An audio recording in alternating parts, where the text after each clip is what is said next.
उदीयमान news channel के लिए आज हम डॉक्टर रीता पवार, जो शहर की प्रतिष्ठित साहित्यकार हैं और पूर्व प्राचार्य हैं, और बड़े हर्ष की बात है कि इनका जन्मदिन भी आज है। हम इस अवसर पर उनसे कुछ औपचारिक बातें करेंगे। सबसे पहले पिताजी, आपको जन्मदिन की हार्दिक शुभकामनाएं। बहुत बहुत धन्यवाद ब्रिजेश जी, बहुत धन्यवाद, बहुत शुक्रिया।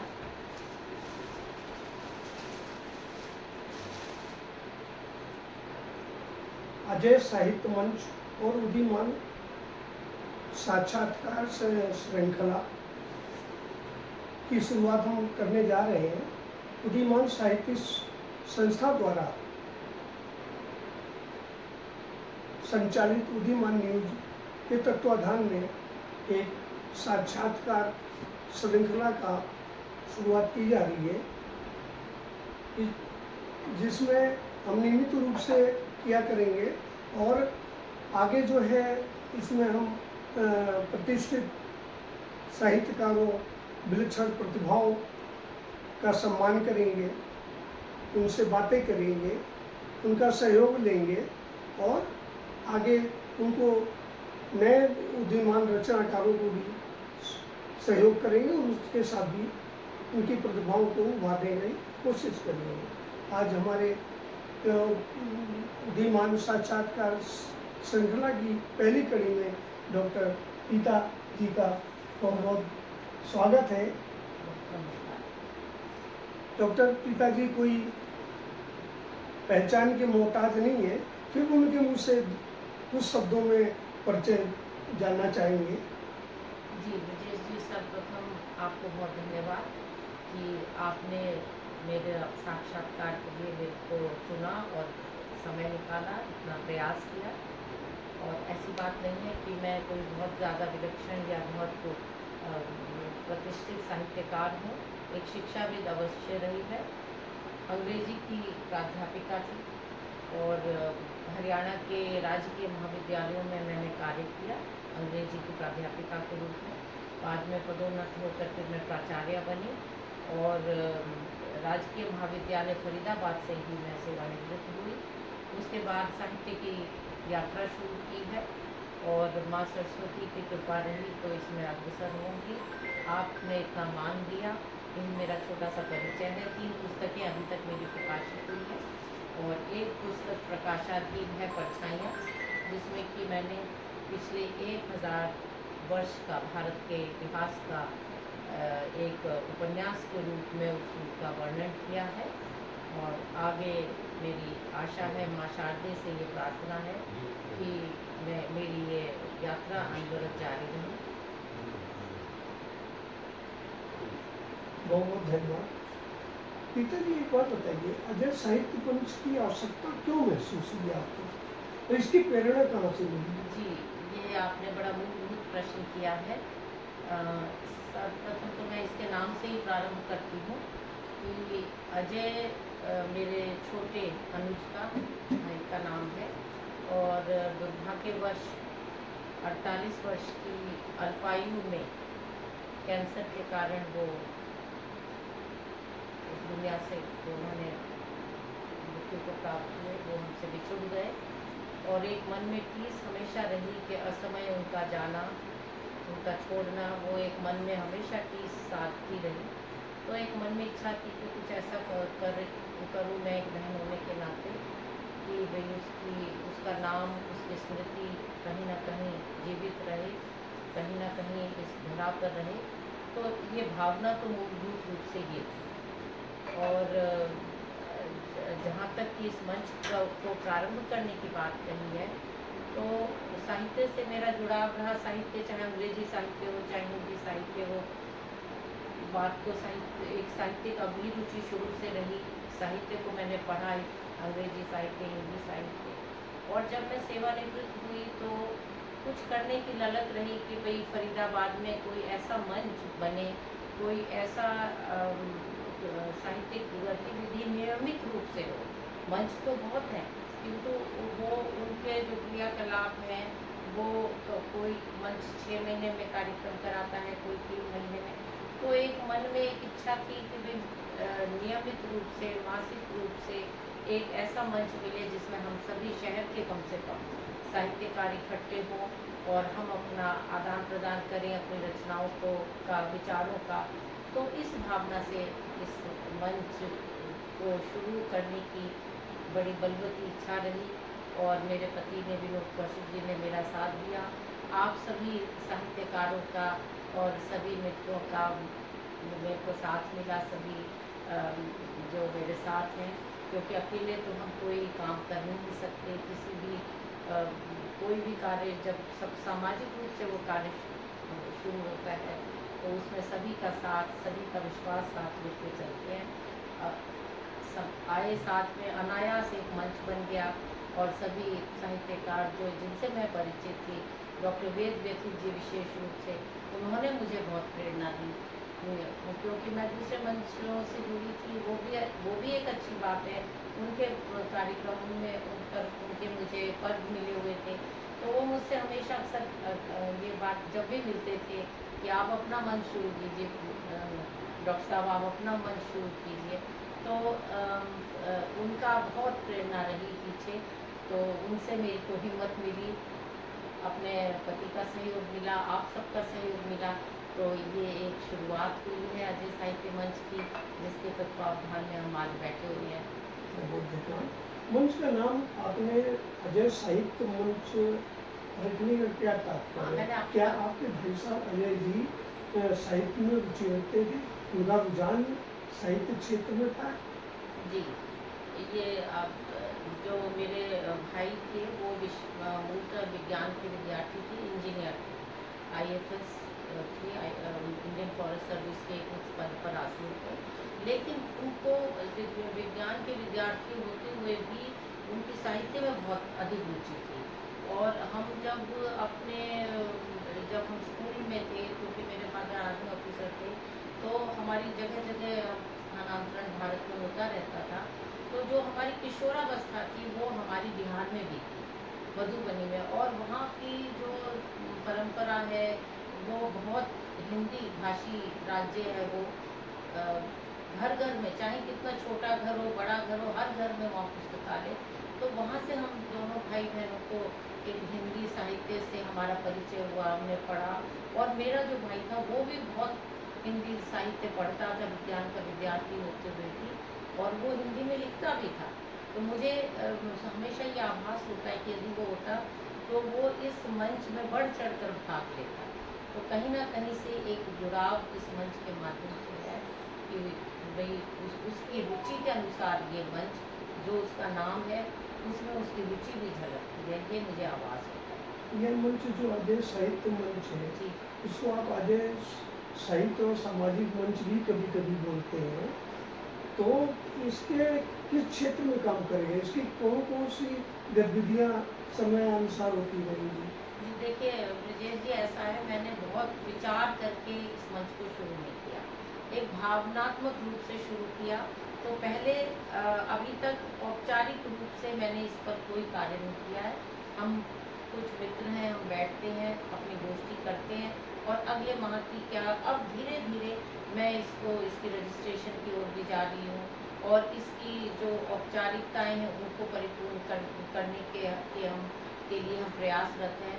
तो जिस समय मैंने शुरू किया उस समय इसका अजय साहित्य मंच मैंने रखा, लेकिन मुझे शुरू से ही इस बात की मैं कटिबद्ध थी इस बात के लिए कि केवल साहित्य तक इसे सीमित न रखा जाए, सामाजिक सरोकारों से भी इसे जोड़ा जाए। तो उस भावना को ध्यान में रखते हुए इसका वास्तविक नाम अजय साहित्यिक व सामाजिक मंच है। किंतु बोलचाल में, क्योंकि ज़्यादातर काव्य गोष्ठियाँ होती हैं, साहित्यिक गोष्ठियाँ होती हैं, तो वो उसका एक शॉर्ट नेम, जो छोटा नाम उसका अजय साहित्य मंच हो जाता है। किंतु इसका जो हम पंजीकरण कराएंगे वो अजय साहित्यिक व सामाजिक मंच के नाम से कराएंगे। आप लोगों के जो प्रोग्राम करते रहते हैं, जो गतिविधियाँ होती रहती है या फिर चर्चाएँ है, कहीं गोष्ठी, उसमें कई बार ये नाम सुना गया है कि अजय साहित्य नामांकन मंच, जी उसका क्या उद्देश्य है? जी जी, ये मूल मंच तो अजय साहित्यिक व सामाजिक मंच है, लेकिन क्योंकि मैं एक शिक्षा के क्षेत्र से जुड़ी रही हूँ, तो मेरे मन में हमेशा विद्यार्थियों के लिए और जो शिक्षार्थी हैं उनके प्रति एक भावना रहती है हमेशा। तो कि भाई बच्चे, क्योंकि अगर हम आपस में हम सभी बैठ के साहित्य चर्चा करते हैं, रचना बोलते हैं, उससे साहित्य का, हिंदी साहित्य का उद्देश्य उससे सिद्ध नहीं होता। उससे जब तक हम अपने आने वाली पीढ़ी को हिंदी साहित्य के लिए तैयार न करें, उनकी रुचि न जागृत करें, तब तक इस साहित्य मंच का, अजय साहित्य मंच का जो उद्देश्य है वो सिद्ध नहीं होता। इसलिए एक उसकी शाखा खोली गई, अजय साहित्य नवांकुर मंच। तो कहीं संस्था में तो आप एक स्थिति, भ्रम की स्थिति बन जाती है। आप एक बार बोल रहे हैं अजय साहित्य मंच, दूसरी बार बोलते हैं अजय साहित्य सामाजिक मंच, है ना? और नहीं। तीसरी बार अजय साहित्य नामांकुर मंच। देखिए, एक मंच की कई शाखाएं भी होती हैं। जैसे मैं आपको उदाहरण देती हूँ, महिला काव्य मंच एक है, साहित्यकार नरेश नाथ जी, उन्होंने शुरू किया है। उन्होंने शिक्षा मंच भी शुरू किया है जो कि शिक्षाविदों का है। उन्होंने बाल मंच शुरू किया जो बाल साहित्यकारों का है। उन्होंने प्रहरी मंच भी उनका है जो। तो मैं उदाहरण इसलिए दे रही हूँ कि भ्रम की कोई स्थिति नहीं है। एक नदी है, नद है, महानद है, उससे कई उसकी ट्रिब्यूटरीज निकलती है। तो आप इसको इसी रूप में लें कि मूल मंच जो है वो अजय साहित्यिक व सामाजिक मंच, और उसके अजय साहित्य व सामाजिक मंच को हम सभी साहित्यकार अनौपचारिक रूप से अजय साहित्य मंच बोल देते हैं। नवांकुर मंच केवल उन कवियों के लिए और उन विद्यार्थियों के लिए जिनको कोई मंच नहीं मिलता, उनको हम मंच देंगे। अभी ये बिल्कुल शैशवावस्था में है, अभी केवल बीज का रोपण हुआ है, तो इसलिए भ्रम की स्थिति है। धीरे धीरे अपने आप परिस्थिति सब स्पष्ट होती जाएगी जब हम पंजीकरण करवाएंगे। और इसका मैम, किसी भी संस्था को चलाने के लिए समर्पित कार्यकर्ताओं की आवश्यकता है। जी। और आज के यांत्रिक युग में आपको ये कार्यकर्ता कहाँ से मिलेंगे? नहीं, कार्यकर्ता से आपका क्या समर्पित तात्पर्य है? समर्पित क्या है? कार्यकर्ता तो आप बना लेंगे, बहुत मिलेंगे, नहीं समर्पित कार्यकर्ता। मैं इसे कार्यकर्ता न कहकर अपने साथी साहित्यकार कहना चाहूँ। और माँ शारदे की कृपा होनी चाहिए, नीयत साफ होनी चाहिए। और जब वो आपने सुना ही होगा कि अकेला ही चला था, लोग जुड़ते गए, कारवां बनता गया। तो देखिए, अप्रैल में पहला इसका कार्यक्रम हुआ रामनवमी के दिन। तो हमारे जो परिचित साहित्यकार थे सब लोग आए, और उसके बाद जो अगला कार्यक्रम मई में हमारे अपने साहित्यकार मित्रों में से ही सब लोग आगे आकर उन्होंने ये रखा कि अगला कार्यक्रम हम करवाएंगे। तो इस तरह से अभी तक 3 कार्यक्रम हुए हैं, और अलग अलग साहित्यकारों ने, अलग अलग कवि मित्रों ने हमारे कराए हैं। तो मुझे मैं समर्पित तो नहीं कहूँगी, लेकिन मुझे बहुत अच्छे सभी साहित्यकारों का, कविगणों का साथ मिला है। वो मेरे मित्र हैं, और वो अजय साहित्यिक व सामाजिक मंच से पूरी संवेदना रखते हैं, पूरी उसके साथ जुड़े हुए हैं। मेरे ख्याल से इतने प्रारंभिक दौर में ये काफ़ी बड़ा उत्साह देने के लिए ये बहुत बड़ी बात है कि सब आगे बढ़कर अपना कार्यक्रम करा रहे हैं, और इस मंच के लिए बहुत अच्छी भावना है। स्वागत है। आगे बताइए, किसी भी संस्था को चलाने के लिए आर्थिक स्थिति मजबूत होना बहुत जरूरी है। धनार्जन का क्या स्रोत रहेगा और फंडिंग कौन करेगा? देखिए, एक ही पंक्ति में जवाब दूंगी कि ये संस्था जो है स्वार्थ के लिए नहीं है, परमार्थ के लिए। पैसे की आवश्यकता अच्छा, तो नहीं है। पैसे की आवश्यकता तो देखिए थोड़ा सा ईश्वर की कृपा है। 35 साल नौकरी करी है, सरकार से पेंशन आ रही है, उसमें से यदि मैं अपने व्यक्तिगत खर्चों को कट करके कुछ, ये कहते हैं ना कि अगर आप थोड़ा सा भी इसको समाज सेवा के लिए समर्पण करें तो कोई कमी नहीं होती। और फिर काम होना चाहिए, करने वाले तो प्रभु जी हैं। वो बात तो तो सही मैंने है, आपको इशारा दे दिया कि सरकार लेकिन मैम एक एक क्या व्यक्ति कर से नहीं, आप ये एक बताइए। व्यक्ति से नहीं चलता, ये सामाजिक और कार्य मेरे 4 इसमें प्रोग्राम सब- हुए हैं। देखिए ब्रजेश जी, 4 प्रोग्राम हुए हैं, उसमें केवल मैंने एक कराया है, 3 अन्यों ने कराए हैं और स्वैच्छिक है। मैंने नहीं कहा, वो स्वयं आगे आए और उन्होंने। अब आप यहाँ बैठ के हम बैठे हैं तो इतना मतलब किस तरह का खर्चा होता है आप खुद ही बताइए। जो हो रहा है, देखिए प्रोग्राम पांचवा ये प्रोग्राम है और जो हो रहा है, साहित्यिक मंच के सदस्य बनने की क्या प्रक्रिया है? अभी कोई औपचारिक प्रक्रिया नहीं है। पदाधिकारियों का चुनाव कैसे होगा? अभी कब तो होगा? हमने अपने मैत्री भाव से सब कुछ किया है। अभी कोई ऐसा ऑफिशियल औपचारिक कुछ भी नहीं है। जिस समय पंजीकरण हम करवाएंगे, क्योंकि अभी बाईलॉज तो बनाना पड़ेगा। हाँ, वो सब कुछ बनाएंगे जब हम पंजीकरण करवाएंगे। अभी तो हमने ये कह लीजिए, हम अपने मित्रों को जोड़ा, एक संस्था बनाई, एक भावना के साथ आगे बढ़ रहे हैं, इतना भर है। और आगे जैसे जैसे रास्ता बनेगा, आगे हम अपना क्या समय- नामांकन या उदीयमान प्रतिभाओं को उभारने के लिए आपके मन में कोई ऐसी योजना है कि उनको प्रकाशन की सुविधा दी जाए, प्रसारण की सुविधा दी जाए, उनको मंच दिया जाए या उनकी पुस्तकों का प्रकाशन किया जाए? जी जी, देखिए पुस्तकों का प्रकाशन ये तो एक बहुत बड़ी बात है, ऐसा कुछ अभी हमारे एजेंडा में नहीं है। लेकिन नवांकुरों के लिए ये है कि हम उनके जो है काव्य गोष्ठियाँ जो होती हैं, जिसमें नए कवि जिनको अभी कोई मंच नहीं मिला, उसमें विद्यार्थी भी होंगे। उसको हमने 30 साल से की आयु से कम रखा है। उसकी हम उनकी प्रतियोगिता कराएंगे, उनको पुरस्कार भी देंगे। और आगे जाके योजना ये है कि मैं अजय सिंह पंवार के नाम से भी एक पुरस्कार की घोषणा करूँ, जो विशेष रूप से नवांकुरों के लिए।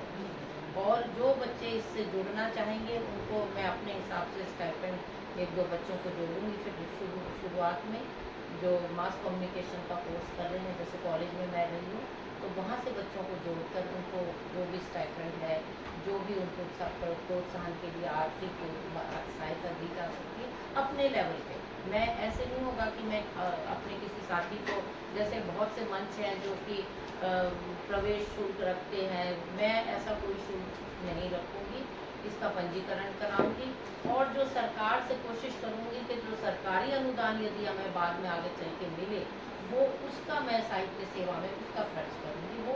लेकिन ये तो मेरा शुरू दिन से है कि मैं अन्य मंचों के समान कोई शुल्क नहीं लूँगी। कि कई मंच होते हैं कि ये आजीवन शुल्क इतना है, आजीवन, ये मेरा इसके लिए मैं बिल्कुल कटिबद्ध हूँ कि इस तरह का काम मैं नहीं करूँ।